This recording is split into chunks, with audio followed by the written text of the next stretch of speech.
Bonjour à tous et bienvenue sur Web3 Pulse, votre rendez-vous quotidien pour décrypter l'économie numérique sans blabla ni sponsor, car ici on est entre passionnés et ça fait du bien.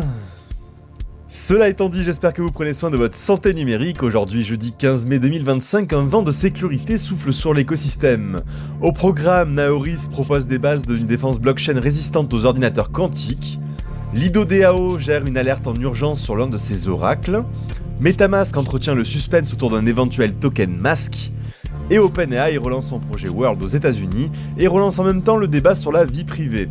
Enfin, côté marché, Bitcoin et Ethereum affichent des signaux techniques puissants malgré une pause sur les altcoins, on verra tout ça ensemble. Technologie de rupture, enjeux éthiques, consolidation de marché, installez-vous confortablement, on va décrypter tout ça ensemble. Et aujourd'hui on commence par une innovation de rupture qui pourrait tout changer dans l'infrastructure blockchain, Naoris Protocol. Alors que la menace des ordinateurs quantiques devient de plus en plus concrète, on l'a vu dans ma vidéo d'hier, même BlackRock l'a inclus dans son risk management, ce produit a introduit une couche de sécurité post-quantique, compatible avec les blockchains EVM et surtout sans aucun hard fork. Ce que propose Naoris, ce n'est pas une rustine, c'est une nouvelle couche invisible et décentralisée, baptisée Sub-Zero, qui fonctionne sous les couches habituelles des blockchains Layer 0 à Layer 3.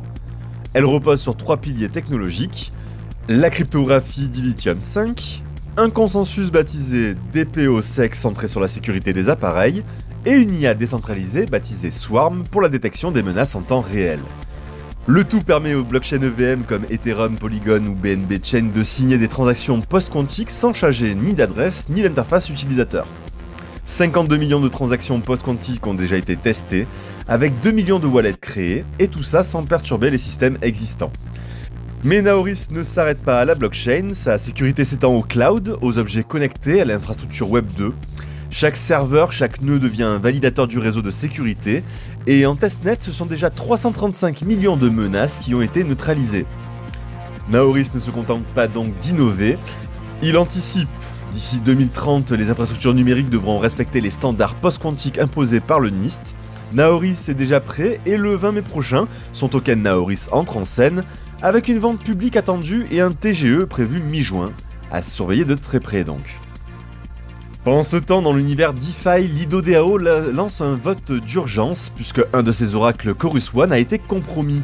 Résultat, son wallet a été vidé, l'équipe a immédiatement isolé le problème et précisé qu'il n'affectait pas l'ensemble du protocole. Selon Chorus One, il s'agirait d'un vol de clés privées via un hot wallet, une erreur opérationnelle bien connue dans l'écosystème. Lido entame donc une transition vers une nouvelle infrastructure plus robuste. Ce genre d'incident rappelle que la cybersécurité dans la DeFi reste un maillon faible. D'après Eken, plus de 2 milliards de dollars ont été volés au premier trimestre 2025, dont 357 millions rien qu'en avril. Et cela ne fait qu'augmenter, l'industrie doit impérativement renforcer ses audits, ses systèmes de gestion des clés, et surtout sa culture de la sécurité.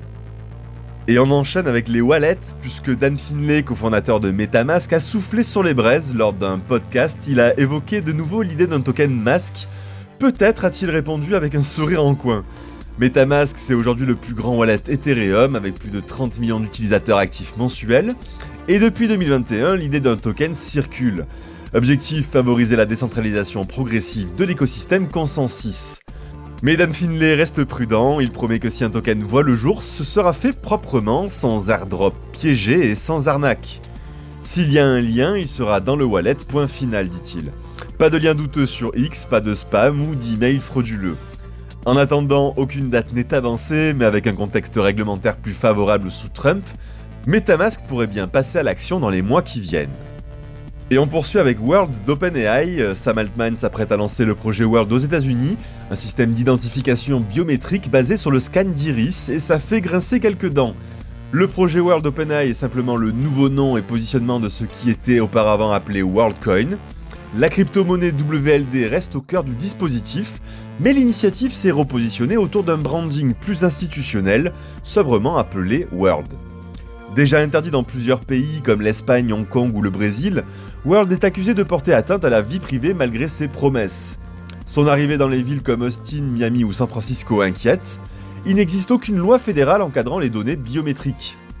Dans certains états comme le Texas, même là où les lois existent, leur application dépend du procureur général. Résultat, une protection des utilisateurs très inégale, avec un risque réel d'abus. Côté usage, World est déjà testé par Tinder au Japon, et s'il venait à s'imposer aux États-Unis, il pourrait rapidement couvrir jusqu'à 67% du marché américain des applis de rencontres, avec des millions de scans collectés. ONG, chercheurs, défenseurs de la vie privée, tous alertent sur les risques de surveillance massive, de dérives éthiques et de centralisation des identités. Pour certains, World incarne l'avenir de l'identité numérique, mais pour d'autres, le cauchemar biométrique. Du côté du marché crypto, malgré des nouvelles très solides côté infrastructure, la sécurité post-quantique et les initiatives d'Ethereum, le marché crypto semble marquer une pause en ce jeudi 15 mai. Capitalisation totale 3320 milliards de dollars en baisse de 1,61% sur 24 heures. Les volumes, 121 milliards de dollars échangés en hausse de 17%, signe d'une activité soutenue malgré la consolidation. L'indice de peur et de cupidité, le Fear and Greed, à 71, on reste donc en zone grid, mais un léger recul par rapport au pic de la semaine. Altcoin Season Index toujours en territoire Bitcoin avec un score de 29, ce qui confirme que la domination BTC se maintient. Le BTC justement, depuis mi-avril, les mineurs de Bitcoin ont cessé de vendre et recommencent à accumuler, plus 2700 BTC en portefeuille selon Glassnode. Ce retournement confirme le signal d'achat du H-Ribbon, souvent un annonciateur de phase haussière majeure. Depuis fin 2023, les mineurs liquidaient une partie importante de leurs réserves, alimentant la pression vendeuse, mais ce cycle semble désormais terminé. Cet indicateur qui mesure la capitulation puis la reprise d'activité des mineurs a même déclenché un signal d'achat classique, identique à ceux observés avant les grands bull runs passés. Un indicateur rare mais puissant, validé donc par les cycles précédents. Ethereum Foundation de son côté lance la $1 Trillion Security Initiative, un plan en 3 phases pour sécuriser l'ensemble du réseau de l'UX jusqu'au consensus. Avec cette initiative, la fondation Ethereum identifie toutes les failles de sécurité de la stack Ethereum des portefeuilles au smart contract. Elle implémente des améliorations majeures sur l'expérience utilisateur, les audits de code et la résistance aux attaques, et elle engage la communauté, les institutions et les entreprises pour co-construire les standards de sécurité de demain. Cette action a pour objectif de faire d'Ethereum un socle fiable pour les institutions, les États et les actifs souverains. En parallèle, la mise à jour Pectra booste les volumes Layer 2 et pousse Ethereum vers les $2700. Il évolue aujourd'hui autour des $2666, après avoir mené le marché cette semaine avec un plus 9%. Malgré une journée dans le rouge pour la plupart des altcoins, les fondamentaux restent solides, les mineurs soutiennent Bitcoin, Ethereum se renforce côté sécurité et le marché affiche une grid saine sans euphorie excessive. Ce type de consolidation dans des supports solides est souvent le terrain de lancement des prochaines phases haussières. Et attention aussi à surveiller de très près aujourd'hui l'indice des prix à la production, le PPI américain.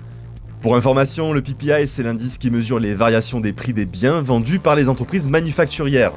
C'est donc un indicateur clé de l'inflation des prix à la consommation qui pourrait amener pas mal de volatilité sur les marchés aujourd'hui. Donc tradez prudemment, holdez intelligemment, et surtout ne vous laissez pas manipuler par vos émotions. On se retrouve dès demain pour une nouvelle vidéo. Bonne journée à vous tous et à très vite sur Web3 Pulse.